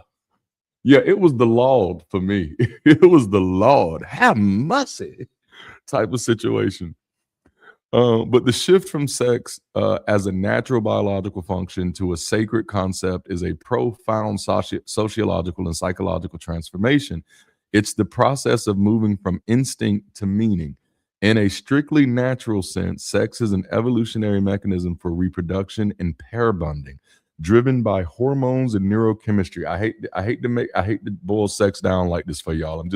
I had to answer one of my curiosities, so now y'all are getting it for me. However, when a culture labels it sacred, they're moving it out of the realm of biology and into the realm of identity and morality. Ultimately, the shift to the sacred is a human attempt to give extraordinary value to an ordinary biological function. It is how we turn a reflex into a relationship and an instinct into an identity. And the reason that question was interesting to me, as far as the distortion aspect, the reason why I wanted to ask that question, because I realized that a lot of the harm that comes from our sexual identities is this sacralization of sexuality. Well, sex is sacred. And it's like, I'm okay with the word sacred once I know how we're defining it. Because the way we often define sacred things is predetermined, predestined, predefined by some external factor. And to me, that's dangerous. So then we take something that is completely natural, completely biological, has some neurochemical aspects going on, some sociological phenomena going on, and then we take it and try to force it into this box of superstition. And superstitious box just don't ever really work. They don't work. You can't use those in real life. All right, so let me go back over here to the biggie board and see. Yep, there it is. Okay, I'm gonna go back just to read this one just for fun. Big booty red bones on the interwebs. Lord, I wish I could do a John Witherspoon impersonation, because I'd love to hear Pops from Boondocks. I'd love to hear that in Pops from Boondocks voice. I think that's what he would say. I think that's what he would say. But anime and fandom culture, yeah, I was introduced to BL, I was introduced to GL until later in life. Okay, gotcha. I wasn't introduced to GL until later in life. Wow. I really am curious, what does it qualify as if you walk in on a same aged peer self-exploring, then you both go look at porn? Is that self-discovery or abuse? Oof. That one got heavy. That's what we open ourselves up for.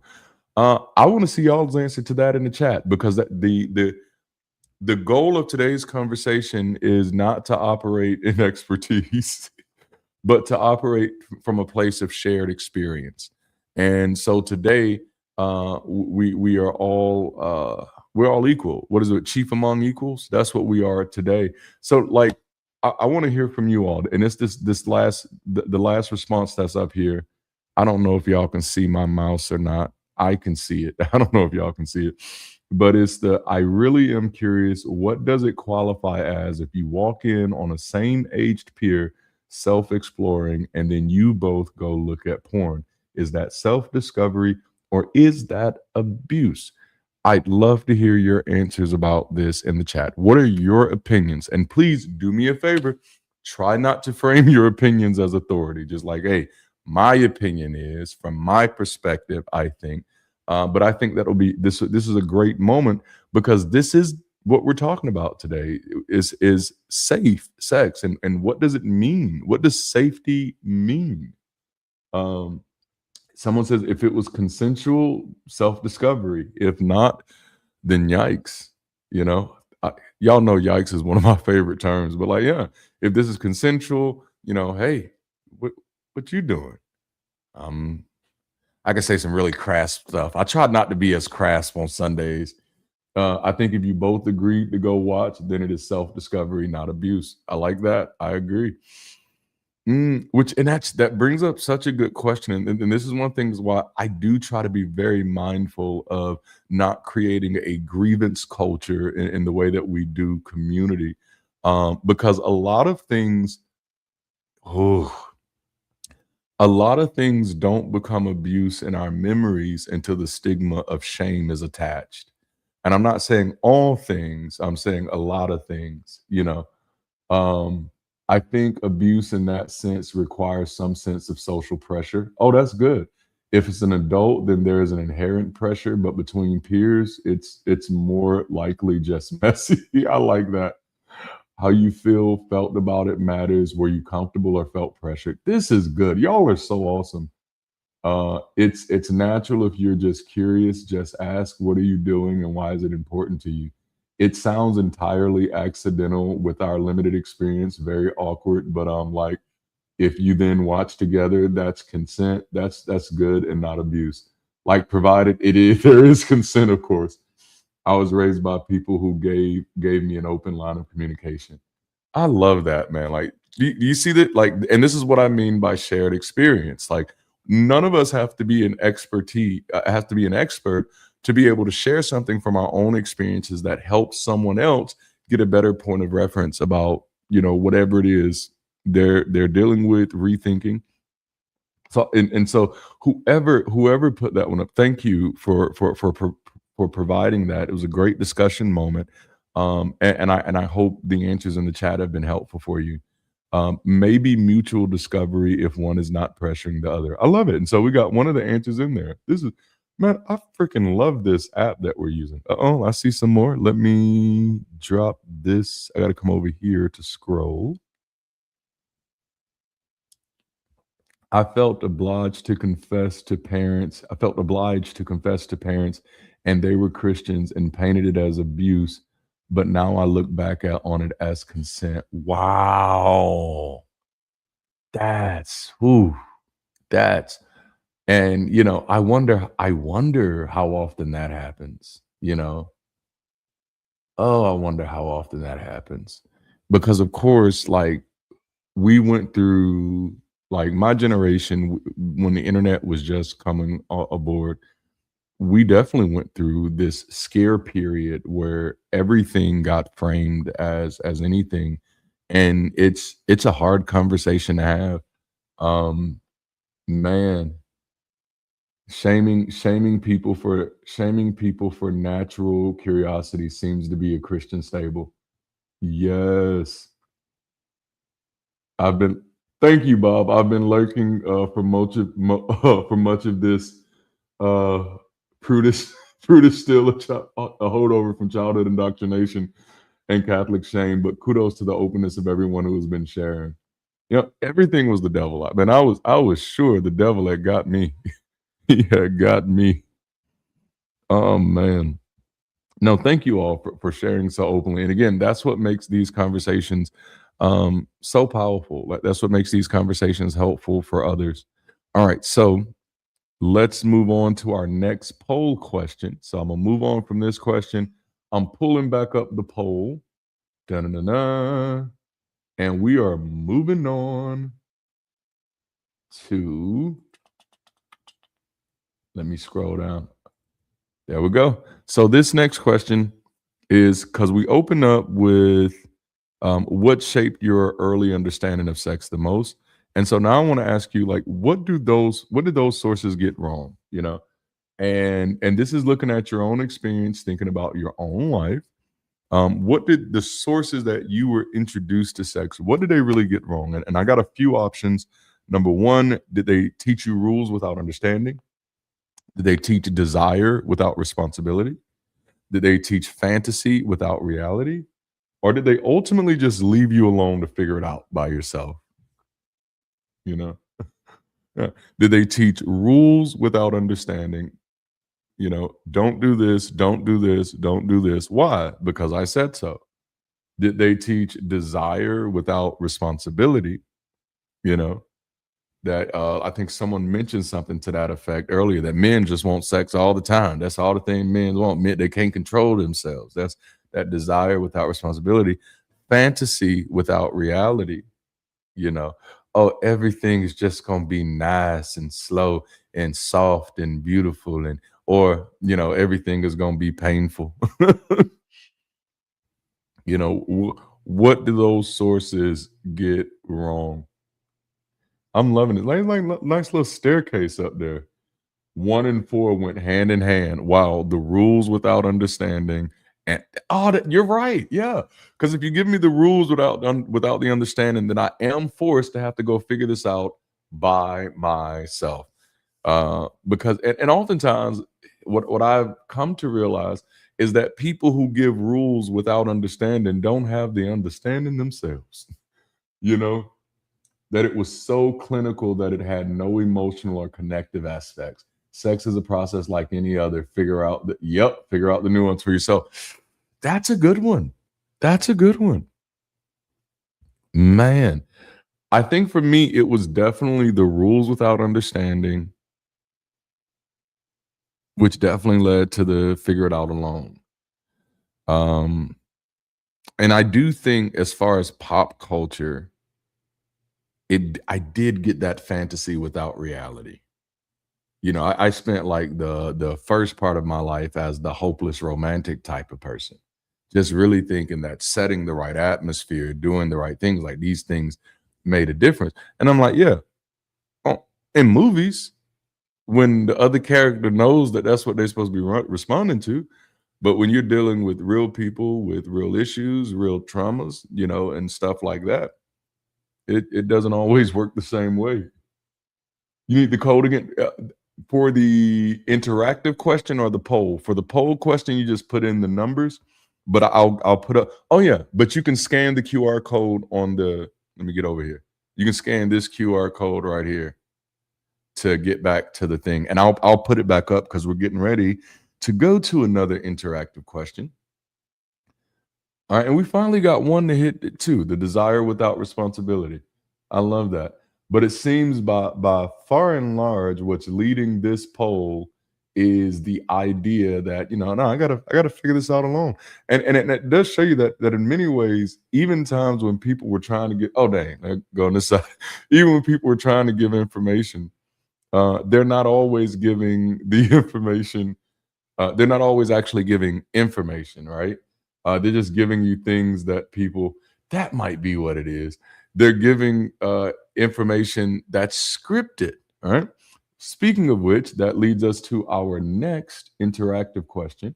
So I'm going to take my poll off the screen. Yoink. I'm just going to, I didn't mean to do that, but I did it. All right. So, and then what is one sexual belief you inherited that you later had to unlearn? And I'm pulling back up my screen and I'm going to slide to the next question. Slide City, do you know what that means? I do not. I've heard the song and I don't know what it means. And I'm sure someone is going to educate me. All right. So what is one sexual belief you inherited that you later had to unlearn? And again, you can scan either of the QR codes that you see on the screen, or you can go to that website link and put in that code number. And that might have been what you were asking me for, like that specific code number. But it's there now. And while y'all are answering, I'm going to read a little bit of information. And again, oh yeah, I see some answers popping in already. And the question is, what is one sexual belief you inherited that you had to unlearn? While y'all are doing that, I want to read this. Sexual script theory. If you're a note taker, that's a good thing to write down. Sexual script theory, which was developed by John Gagnon and William Simon, argues that people do not simply naturally know how to act sexually. Like that's a whole breathing moment right there. All right. So these researchers, they say, these sexual theorists, they say, or they argue, people do not simply naturally know how to act sexually. I think that is a truism. They learn scripts from culture, relationships, gender expectations, religion, media, law. That's a major one, and personal experience. These scripts shape what people think sex is, who is supposed to initiate, what counts as desirable, what counts as shameful, and what roles people are supposed to perform. Most of us did not just learn facts about sex. We inherited scripts. Purity culture handed us a script. Porn handed us a script. Pop culture handed us a script. Our friends handed us a buttload of scripts. Trauma may have handed quite a few scripts. And the question this weekend is not just, did you learn about sex? The question is, who wrote the script you've been trying to live from? And so we can simplify that theory into 3 levels. And I'm loving these answers coming in. Look at there. We have cultural scripts, and that's what the larger culture says sex means. But then we also have relational scripts, which are the things that we learn from our partners, from our peers, from our family, from our church, our schools, and our communities. And then we also have these internal scripts, what we start believing about our own body, our own desirability, our own shame, our own gender, our power, and our worth. With just reading that one makes me want to go to the gym. That's how those internal scripts work. It's what you start believing about your own body. Like as soon as I read that sentence, I was like, what I believe is I need to get in the gym and tighten up like ASAP. Yes. Oh man, I'm loving this. 2 people become one and mesh become a single unit together. Yep. Sex is a choice. Orientation is not a choice. Man, that men have an insatiable sexual appetite that is constant threat, so it's my job to avoid it. Yes. Gaslit scripts from shitty partners. Man. All right, so let me get over here to our answers on our board and see here that certain kinks were shameful. Yes, absolutely. That was definitely one I had to learn, which I was making a bunch of jokes about it last year and a lot of my content, like who am I to kink shame? And that was one of the ways of me working with getting used to removing shame from anybody else's appetites. Like it just shouldn't have anything to do with me at all. Like I don't eat watermelon. I don't like it. I hate the taste that it leaves in my mouth. It tastes good when you're eating it, but like when you burp that stuff back up, it is disgusting. And so I don't like watermelon. But like I'm not about to be watermelon shaming other people. And so if I wouldn't watermelon shame anybody else, why am I kink shaming? So no, I love that. And actually, yeah, I can pull over here so I can still actually see the chat while I'm doing this because I don't like losing the chat. I like being able to see y'all. All right, another one is that you have to have sex at all. That's right. There are people who are asexual. That's right. Like, and again, that's I do think that one of the downfalls of purity culture is that it overglorified sex into something beyond what it actually is. And I mean, I think that's led to a lot of damaging places with people from what I've seen, you know.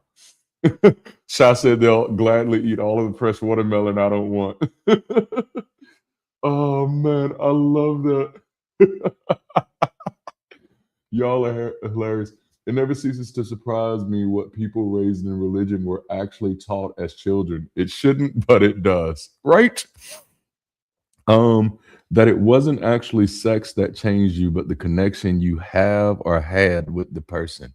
Oh yeah, like man, there was so much stuff out there at the time, like soul ties and stuff like that. Ooh, that my sexuality is shameful, evil, dirty, and unacceptable. Man, and I'm so glad that these are things that we are unlearning. This is them soul ties, bro. Them soul ties. You know how many deliverance ceremonies they had in Pentecostal churches where Sister Susie is getting delivered from like 8 soul ties. And I'm like, after a while, like y'all just embarrassing her. Y'all doing her like Maury Povich used to do them people, like because Maury Povich used to do the little. You are not the father. I think after you've been delivered, when you've been delivered from 8 soul ties in a service, I think somebody just trying to put your business on blast. Another answer, the one, yes. That sex does not equal babies. Ovulation does. Come on now. Yes, let's teach these people timing, all right? Sounds like an interesting shaming technique. Absolutely. I'm half asleep and I woke up like Crockett from Fairly Odd Parents. That is hilarious. This idea that you have a single person out of billions you're meant to be. Oh, it drives me crazy. I sent you the email after telling you I want to hear your insight and still reply. Wes, I actually did reply. Check your spam. Check your spam. But yeah, so no, I love this. Sex does not equal babies. Yes. That if you had sex before marriage, especially women, then you were a used up rag and weren't desirable for marriage. Now, isn't that like how horrible is that? How horrible is that? That double standard is so strong. Cause like and I pause at that one because that is widespread. It's not just a few people here or there. That shit is widespread. Where we've created a culture so like encroached into these patriarchal norms that like it's honestly I've seen older women grooming younger women to think this way. You know, like it breaks my heart. You're used up rag and aren't desirable for marriage. Bruh, how do you explain the Kardashians? Now let me stop. I wasn't supposed to go there, but I just had to. I had to. Oh man. Oh, this is hilarious. I got shamed for depriving the purity code of the opportunity to shame me. I love that. Chewed gum. Yes. Yes. Like, and that's just like that's horrible. That's horrible. Status shaming. Man. Whew. Dang that. Like that, just sitting with that is rough. Okay. My mom had me outside of marriage, and the church ostracizes and disfellowships people who have had sex outside of marriage. And like I've seen that happen. And not only have I seen that happen, um, I've also seen the mistreat the children of those unions. Obvious answer from purity culture upbringing had to unlearn that sex is strictly for within marriage and would cast judgment on all other contexts of sex. And that was something that I had to kind of go through my own breakthrough with when I was deconverting. Like, why do I have an opinion on other people's sexual preferences if they not preferring to have sex with me? Like, what am I why are my opinions over there with their preferences, and their preferences ain't anywhere near me, you know? And that if you sleep with someone, you will take on their energy. There it is, a soul tie, and your life will most likely become chaotic. Let's go ahead and add another. Queerdom equals hypersexual promiscuity. Yes. Oh yeah, like I think like I would have definitely defined myself as hypersexual prior to deconverting, but man, like this just being able to get away from that type of culture like has made a world of a difference. A world of a difference. All right, so let's go ahead and kind of wrap this up. I'm gonna pull this down for now. Thank you for these answers. I hope I haven't missed any. I think I got all of them for this one. All right. So the question now becomes then, what are we learning now that we're recovering our sexual autonomy? Now, UNESCO defines comprehensive sexual education as helping young people develop knowledge, skills, attitudes, and values that support health, dignity, respect for relationships, well-being, and rights. But I really wish we'd stop treating sex education as a young people problem. Maybe, I mean, it could be just me. It could be just me. And maybe this is one of the things that Bridge City kind of can help with. Sex education is not a young people problem. One of the main reasons sex education is a young people problem is because of the older people who are raising them have not been properly educated.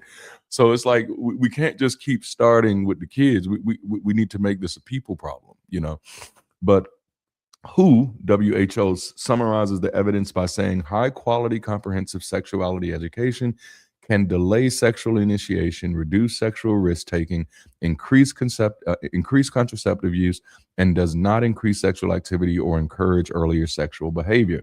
They also note that programs addressing both delaying sex and contraceptive uses are more effective than abstinence only programs, which I think like we've all known that abstinence only programs are failures.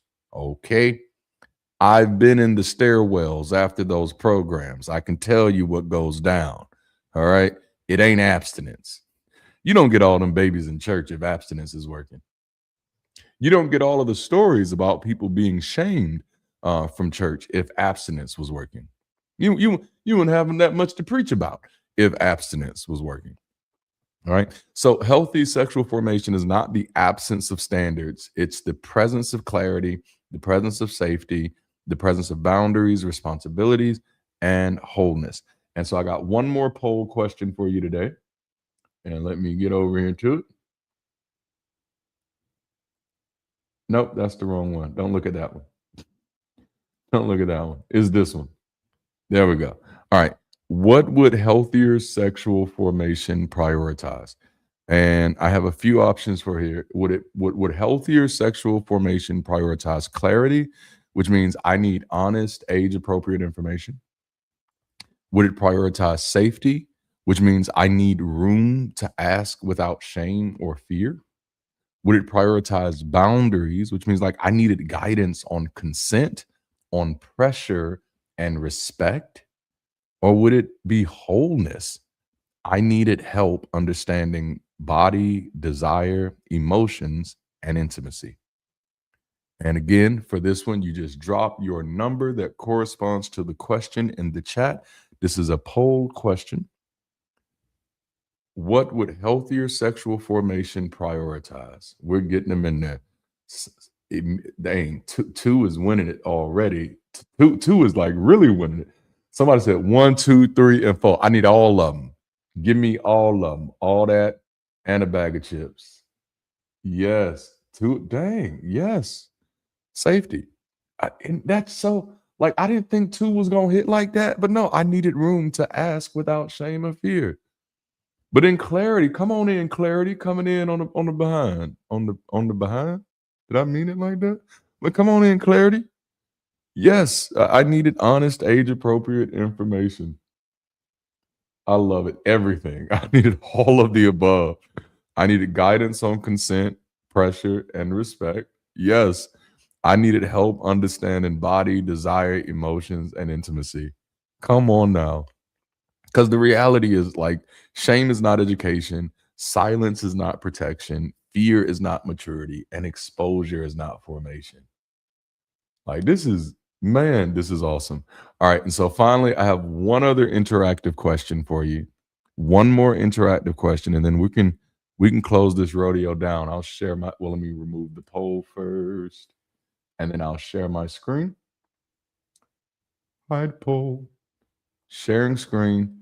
And here's the last question of the evening. What is one thing you wish someone had taught you about sex before you became sexually active? Yep. What is one thing you wish someone had taught you about sex before you became sexually active? So many of us were hurt with shame and guilt. It stopped us from asking questions, learning boundaries, and feeling safe and whole in the self, hence the need for safety as foundation. Absolutely.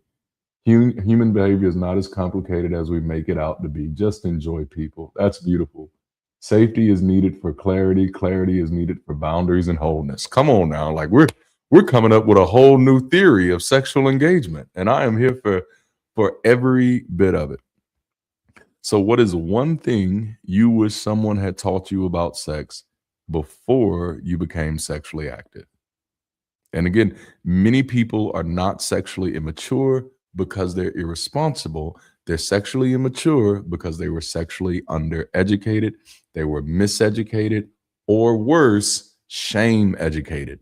In other words, sexual responsibility has rarely been responsibly centered. Our goal is to explore the difference between sexual exposure and sexual education. A person can be exposed to a lot of sexual content and still have no real education around consent, emotional readiness, communication, safety, contraception, boundaries, power dynamics, or self-respect. And these are things that in a community, because I often have this saying, it's really hard to be free thinking without being free loving. So in a community where you have so many free thinkers, this conversation has to be platformed. The platform of conversation around healthy consent, enthusiastic consent, ongoing consent, around boundaries, around the difference between being exposed and being educated is highly important. Ooh, that desire isn't shameful. That's beautiful. That celibacy is not healthy. Come on. So what is it uh what is one thing you wish someone had taught you about sex before you became sexually active?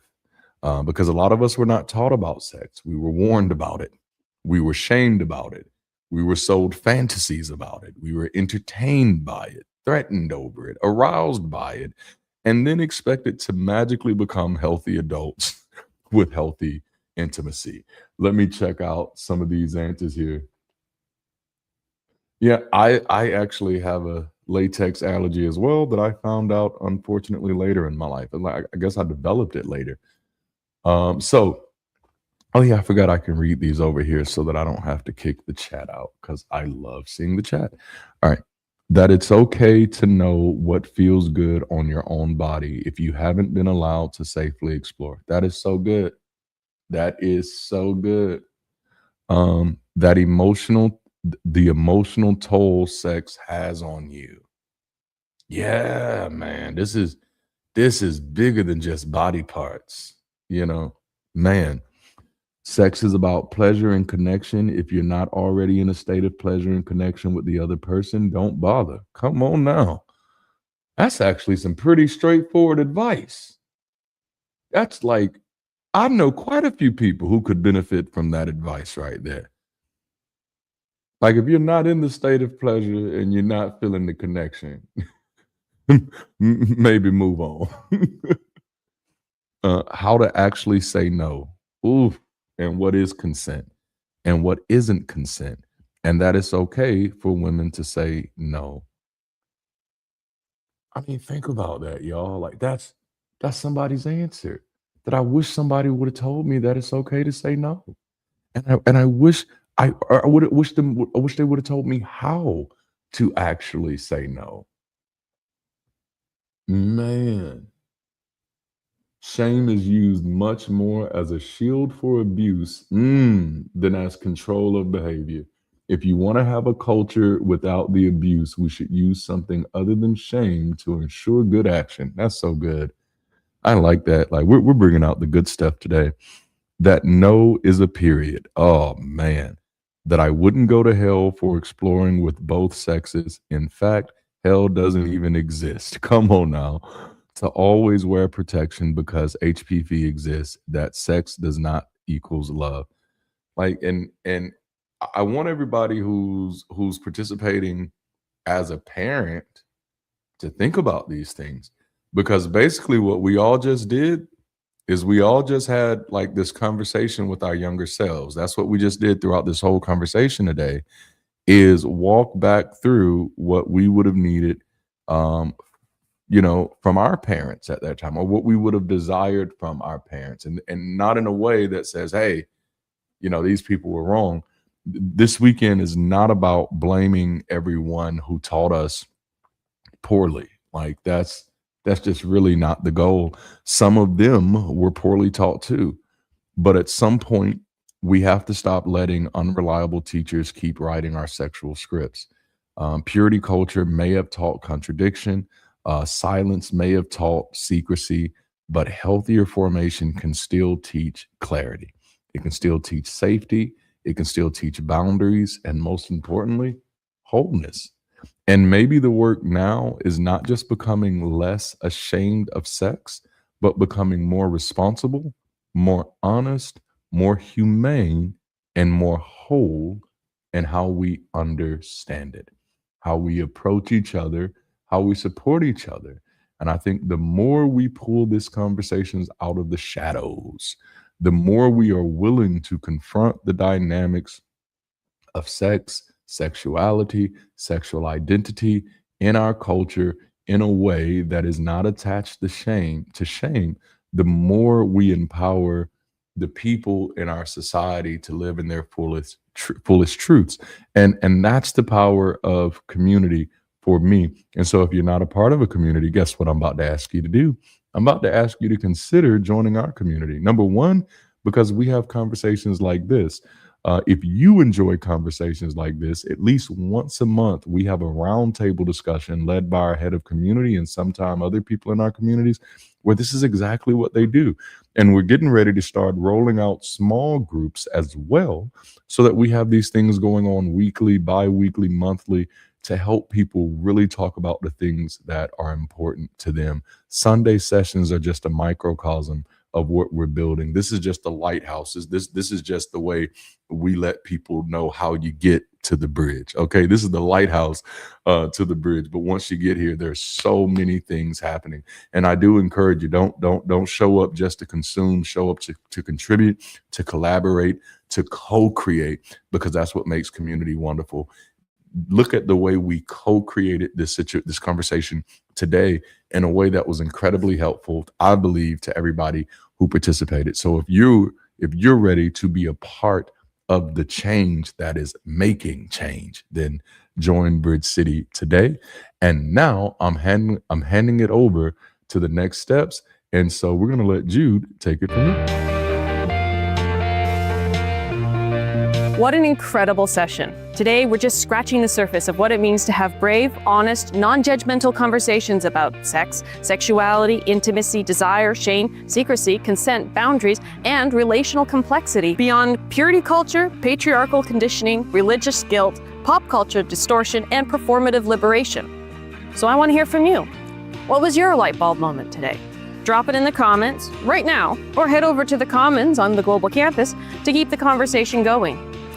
Speaking of moving the conversation forward, if you're making the decision to officially join Bridge City today, let me be the first to say, welcome to the Bridge. We don't believe in gatekeeping community. If you found freedom here, if this conversation gave you language for something you've carried quietly, or if you're looking for a space where people can think honestly, without shame doing all the talking, you belong here. Your first step is to follow the link on the screen. That's your portal to the global campus where you can transition from spectator to builder. And one of the best ways to start is through our free new member onboarding course. We've made your pathway easy with brief learning tracks that break down our mission, our model, and how to navigate the campus. By the time you finish your next steps, you won't just know about Bridge City, you'll know how to plug in, build relationships, and make an impact. Joining gives you access to member spaces, community conversations, specialized circles, and resources designed to help you connect better, build better, and live better. If you're ready to bridge the gap between where you are and where you're going, click that link. We can't wait to see you there. For the rest of us, if you value these weekly sessions and believe that post-religious community is worth building, let's create an opportunity for generosity. Your giving is about fueling the mission. It makes this space accessible, sustainable, and scalable. And right now, one of our major focuses is supporting local events that seed local community. Because conversations like this shouldn't only happen online. There are people in cities, campuses, living rooms, coffee shops, and community spaces who are searching for a place to think freely, heal honestly, and build relationships without religious shame or supernatural pressure. When you give, help us scale the bridge. You help us support watch parties, local meetups, community events, and real-world gatherings where people can move from isolation into association. We don't use guilt, we don't manipulate people into giving, and we don't promise supernatural rewards. We simply believe that if this mission matters, it deserves support. So whether it's weekly, monthly, or whenever you're able, your generosity helps us reach further, serve better, and build stronger. The link and QR code are on the screen. Thank you for making a statement of support today. You're helping this vision move from concept to community. And finally, of course, don't keep this to yourself. A bridge is only as effective as the places it goes. There are people right now searching for post-religious community. People who are trying to recover their bodies from shame. People who are trying to understand intimacy without purity culture. And people who are trying to build relationships without fear, secrecy, control, or inherited guilt. And some of them do not need another sermon. They need a safe, honest place to think. So, Share the replay. It's got a pretty banger song. Invite someone to the global campus, where I run vocal workshops occasionally. Start a conversation, host a watch party. Let somebody know that life beyond religious superstition doesn't have to mean life without community. So let's reach the world together.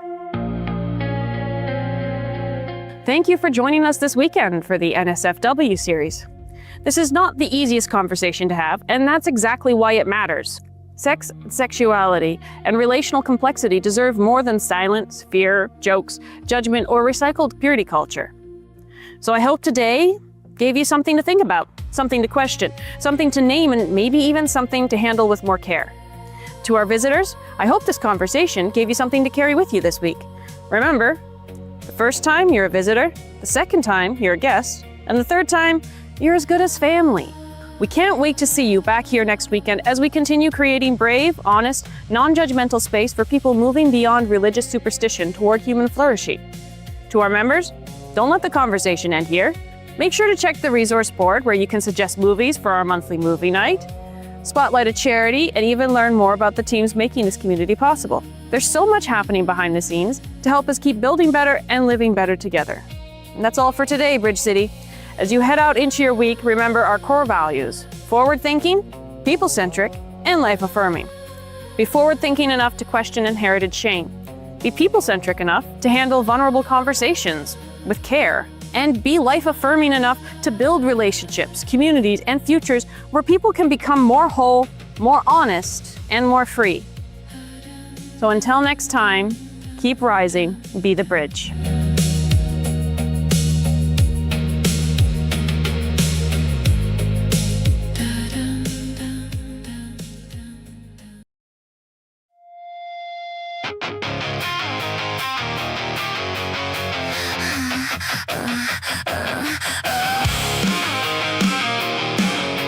Shame, shame, shame, shame. I'm not your vessel for your shame game. Shame, shame, shame, shame. I no longer hold the blame, yeah. What's my name, fool? I don't need you to justify my love, to justify my skin, to justify or mystify this human that I'm in. I don't need you to sanctify my purity or defend my security. I am invested in my surety now. I don't need your permission to be the perfect vision of all of my intentions. I am risen from your shame, shame, shame, shame. I'm not your vessel for your shame game. Shame, shame, shame, shame. I no longer hold the blame, yeah. What's my name?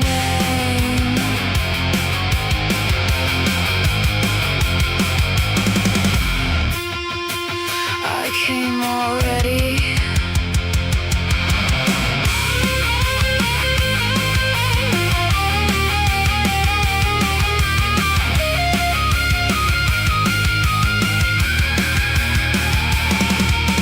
Can you see me now? Can you see me? Can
What's my name for?